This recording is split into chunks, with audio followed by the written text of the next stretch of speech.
Welcome back, Maximum Octane. This is your host, Kim Hickey, and I am recording live from Fajardo, which I keep saying wrong. I'm supposed to roll my R, they say, with it. Do you know how to say it right? No. No? Fajardo, Puerto Rico, and it is beautiful here. We're having lots of fun. We're at our annual super conference, and we have hundreds and hundreds and hundreds and hundreds of people here and a lot going on. So joining me today is Mr. Roy Keiser. How are you? Doing well. Very well. Fantastic. And you are the owner and operator of Honest, Accurate Auto Service East, Correct. Colorado Springs. Yes. So let's start with easy stuff. What is the temperature like right now there? Are you happy to be in the warmer weather here? Oh, yes. Oh, yes. Yeah? Definitely nice. Nice getaway? Yeah. There's probably going to be snow in the forecast. So. Oh, goodness. So you're not going to be sad and missing that and No. looking sad No. that, gosh, I'm missing the snow back home. No, not at all. So how long have you owned your business for? It's a long story, but I've been a partner. I'm a partner, Okay. and I've been a partner since 2016. 15. Yeah. 2015? Yeah. Okay. And what made you decide to get into this industry? Well, long story short, I graduated high school and started Monday at a Ford dealership. Well, that's not a usual thing, so. And I was a tech. I was a tech for dealerships for almost 30 years and worked my way up, got talked into being managers, which was a mistake. Tech life is much easier. And then eventually got tired of that and went back to teching. And how I got into this opportunity is one of my apprentices, his father-in-law owned a business, and his father-in-law and another gentleman by the name of Dan opened up this location that I'm at, and they opened it up in 2011. I helped them find the equipment and stuff for the facilities and stuff because I was doing that with the dealerships, and then they were not making very much money, and Dan come to find out that Randy, who owned the other shop, really didn't make as much money as he led on to believe. And he's like, well, something's got to change. All we're doing is bleeding money in these 2 years. So I came on and at the end of 2012 and with the agreement that I could buy in and worked as a tech, and it was Paul and I as the tech there in the beginning, and we've grown it to, we now have 9 techs. Wow. We did $4 million last year, have 23 employees. So, Wow, that's quite an operation. yes, we have quite the outfit. Wow. So before we get into today's stuff going on at the shop and how things are going, you went to work with them with the agreement that you would be able to buy in. What did that mean to you? Because I think that's something that we really lack in most small businesses, is there's not a clear path for people going forward and what could your future look like. And so that was something very enticing to you, I imagine? Yes, so 2012 and was a rough year for me personally. Me and my wife got divorced after 24 years. It was, I just needed to get some clarity in my life, and this opportunity, I took less money than I probably should have. And then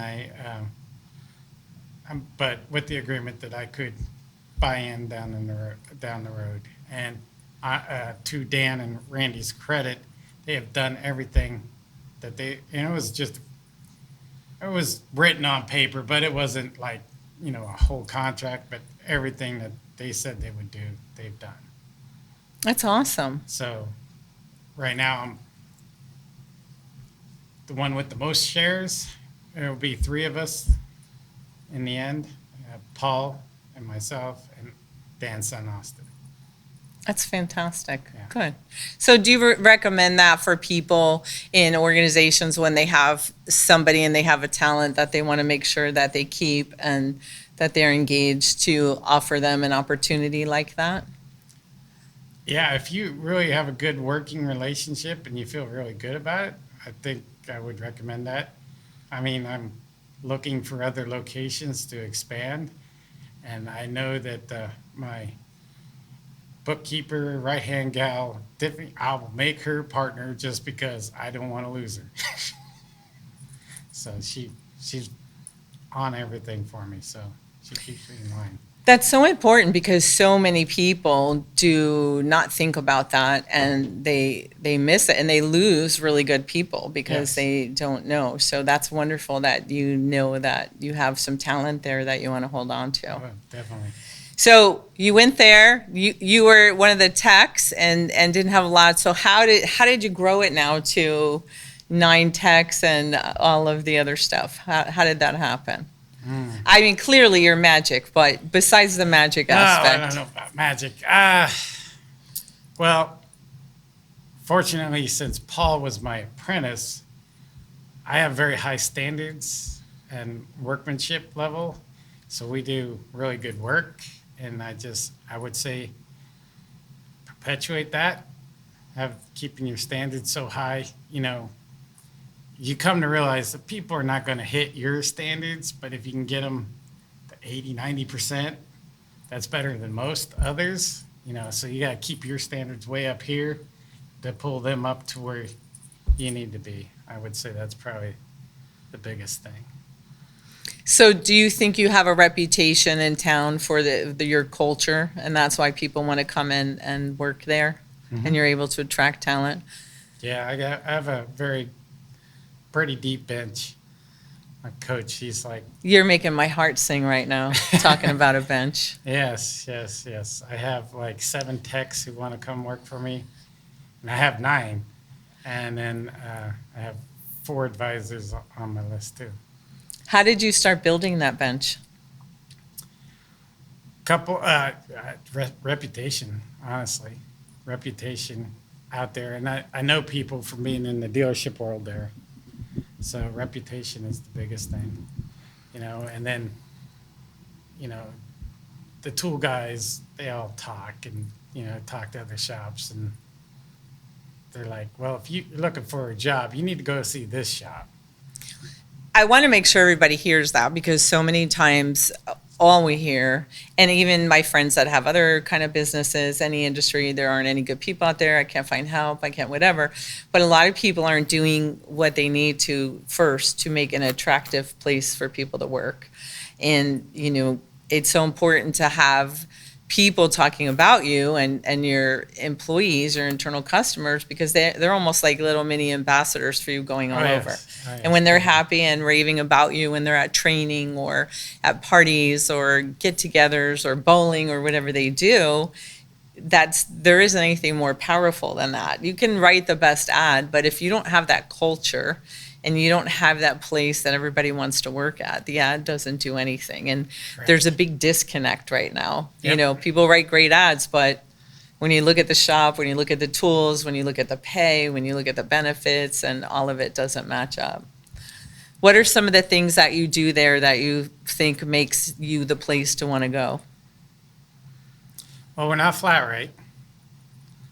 We're a salary and a bonus based off of shop hours for the techs and then daily average for the advisors. So 80% of their pay is salary and 20% is made up in the bonus. We do a lot of things. We try to do the best we can with the health insurance given the climate and stuff. Everybody's birthday's paid off. Holidays, you get 3 weeks PTO after 5 years accrued. How many weeks? 3 weeks. Okay. And then, we just try to do fun things. We had a group camping trip last year. I rented out half the campground, and we were all set up over there. We're doing it again this year because everybody loved that. Paintball, everybody likes shooting the boss, especially in the head. So, yeah. We have a lot. We do try to do a lot of benefits. Accident, health, just a lot going on. Being the perfectionist that you are, I'm sure you have You picked that up. Expectations Yeah. and how do you lay it out? Because we have so many people in business today, business owners, they're afraid to set expectations and hold people accountable because they don't want to quote unquote lose anybody. And so they just sort of let people run amok. So how do you handle that? Well, you lose people because people run amok. If there's no structure or, it doesn't feel like a well-run machine, people are not going to want to stay there. So you got to have that structure and expectation levels. So I'm probably harder on the technicians than I am on the advisors. So why is that? Because you were a I tech? was a technician, to be quite honest. I mean, I filled in as an advisor at the dealership a couple times, and they're like, that's not your calling. And I'm like, I know. My car runs good. You want to fix it or not? I don't care. But other people are better at that than I am. So is that one of your secrets, knowing who to put where Yeah. and using their talents? Oh, yeah. Yeah. I can see you're lighting up right now yeah, talking about that. So tell me about that a little bit, because you Well, just lit up like a Christmas tree. That is honestly the key. Is that your Everything superpower? is trying to figure out what, I have 9 techs. There's different levels of skill all through there. I got 2 guys I don't ever have to really get involved for sure. Probably 3. But bringing these young guys in, figuring out what they're good at, and then kind of gearing them towards there, and then try to train them on the things they need help on. For technicians is what I do. So, and then the advisors, like I have a young lady that I got from O'Reilly Parts that I'm like, I interviewed her once. She didn't have any experience, and I'm like, I told Paul, she's going to work for us. Not now, but she's coming back to work for us because I just had this feeling that she'd be a perfect fit. And sure enough, about 8 months later, it's like, all right, we got an opening. Let's call her up. Got her in and got her started. No advisor experience, but she had parts experience, but she just had that bubbly, attitude about everything. So it was awesome. So she's worked out really well for us. I love that you understand that we can train people to do almost anything, but you can't train personality. You Yes. can't train somebody that's, Attitude is so much everything. yeah, it is, isn't it? Yes. So how do you go about building your bench? Because there's probably people right now that are so envious and saying, how the heck, that won't work here. That's what we hear a lot. Oh, that won't work here. Well, I have one kid. Well, he's not so much a kid anymore. He has a couple kids, but he worked for us back in 2013 as a shop porter, cleaning up and stuff, but then was going to school. So he's been working in the field now for a while, and I've talked to him, and he definitely would love to come back. He's like, yeah, you guys as a shop run the best out of everything. He's been at Brakes Plus and a couple other places. So he would love to come back. So, that I have another kid who decided he wanted to go to college, and he's like, college is not for me. And now he wants to come back and do automotive, but he's going to go to school for it now and all that. But I don't have a spot for him right now. I have a couple A-techs that have applied that I've met, and I'm like, yeah, I think you would fit in, but I just don't have an opening right now. So do you check in with them periodically to I- touch base? How I do you do that? Well, call them, text them, see how they're doing. Luis, he's going to come to our camping trip because he used to work for us, so he's coming. I've had former employees just come on our outings, Christmas parties, whatever, because it builds loyalty. And then if they're out talking about, well, you should go talk to this company. They treat you good. That's awesome. I'm telling you, you're going to have some very envious people listening. And I think one of the misconceptions is that people, you can't put them on the bench because they need a job right now, and if you don't put them on right now, they'll never come and talk to you. So what would you say to the people that think that way? Oh, put them on the bench. Keep in contact. Let them know we're still here, and I don't have an opening, but I'd be interested if I have an opening. Just keep that open line of communication, and they may end up in a place that they're happy with. I'm thinking good. You tell them good for them. But you just keep on talking to people. Gotta keep on talking. They're not gonna magically come in the door for sure. No, and then training, trying to bring the ones up. So Are you working with a lot of apprentices or? not so much now, as I worked with a lot of apprentices throughout my life. I always had apprentices as a technician at the Ford dealerships. So right now I got basically a couple C guys that are working on training up. They can do all the loops. And then the one nice thing about being a salary, the other guys will help them out. And so it's worked out pretty good. What do you look for in a technician? Attitude and aptitude. Why did you want to get into this business? Is a good question, because were you the kid that was always tearing things apart and putting things back together? That kind of kid, for seems to be more the aptitude of what you have, and then attitude. You can train some skill. Attitude is hard to deal with. It is. What is your policy for training? Because a lot of times when people get to the A level, or at least technicians, they get the attitude sometimes that I don't need any more training. I know everything. I can teach the class. What do you say to them? Well, I'm fortunate because my A-level techs, I don't try to find them classes. They find classes for me to send them to. So is that something you set up when you were onboarding them? And did you set the expectation that we have to always be training and learning, or? Yeah, well, I do say we always got to be learning. And most of the times the people I hire, they know this industry is always changing. So, of course, I have a lot of people doing all the EV training. I got most of the tools for it. I got the Tesla stuff done. So just a matter of saying, all right, we're going to work on it. So a lot of them have already done a lot of the training on that. So That's awesome that they just sign up for themselves. So do you personally handle the oversight for training? Or are you the one that kind of Yes. keeps track on who's Yes. learning what? And yes. Yeah, the two, they'll find classes. I don't have to worry.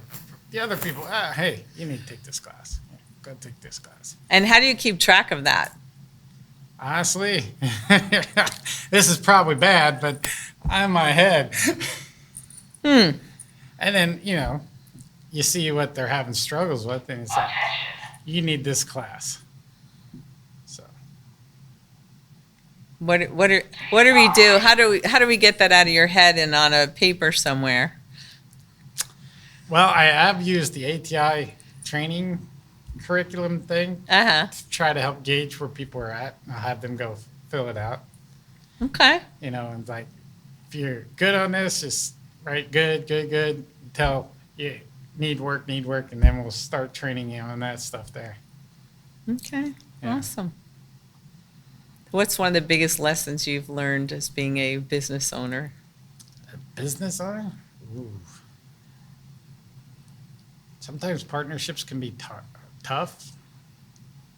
Just gotta talk through it and work your way through it. Got to be a lot of expectations set up for that in the beginning too, right? And not assume anything. The Right. assumptions get people in trouble. Yeah. Do you have very clearly defined roles? Because that's what we see as the most success, when there's very clearly defined, this is your area, this is your area, this is your area. Yeah, we do actually. Like Paul handles all the he's basically in charge of the service advisors and quality assurance and any customer issues. He takes care of that because he's excellent at that. So, Well, that's one of the beauty of having a partnership or more than one person involved, because then you can play to everyone's strengths Yes. and put everyone, instead of being Absolutely a agree. jack of all trades. yeah. But you definitely have to have the roles all clearly defined, or there can be a lot of overlap. Even when you think about when you want to go out with your friends, like we do a girls' night with my girlfriends and I, and my gosh, to try to get, a few of us to decide on the same place to eat at whatever, something as simple as that. So if you don't really have everything laid out in a business partnership, it can be a lot. It Yeah. could be a lot. But it's also nice to not have to be alone and make all the decisions alone, and know that you're not the only one. And Right. you have, I'm here and I'm not stressing about there. So, what excites you the most about what's going on with your shop right now and your people? honestly, how much I could really grow this if I had a couple more locations. Or really, because we are just doing really well, and then I know I could set up. I got enough people on the bench. I could start another shop and have it staffed in no time. That's a wonderful feeling, I bet. Yeah, but right now finding a place is the problem. Colorado's pretty booming there, isn't it? Yes, So it's hard to yes. find places. Yes, one spot I found they want 4.5 million for the land. Oof, That doesn't include building the building. that is not good. Yeah. That is not good at all. So how many locations do you want to have, do you think? I don't know. Depends on how many headaches I have on the first or the second location. I don't know. I think I could. It'll be pretty smooth in my head.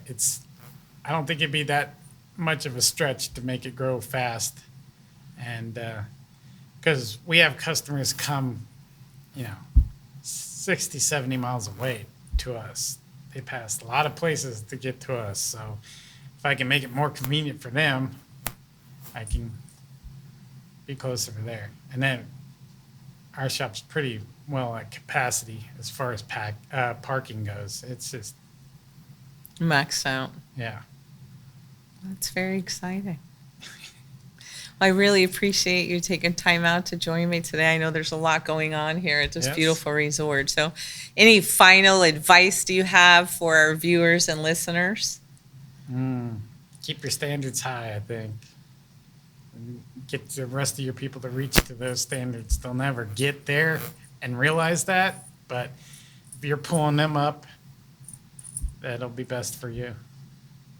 Oh, perfect. Well, thank you so much. Thank you.